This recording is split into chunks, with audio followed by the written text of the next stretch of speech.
দেখুন গার্ডেন এটা পিছন সাইডটা। এই যে আমার সুইফট গাড়িটাকে নিয়ে এসেছি। দেখুন বট গাছটা কত বড়। ওটা হচ্ছে সামনেটা দেখতে পাচ্ছেন, ওটা হচ্ছে ড্রাইভারের রুম, ড্রাইভারদের রুম এটা।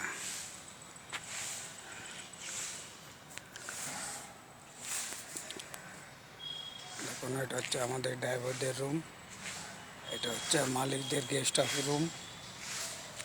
দেখুন কত সুন্দর জায়গা। দেখুন ও দেখুন, মানে বিকালে বসে আপনি কফি খেতে পারেন। এত সুন্দর গার্ডেনটা করেছে, দেখার মতন গার্ডেন আছে। টাটা, বাই বাই, রাখলাম।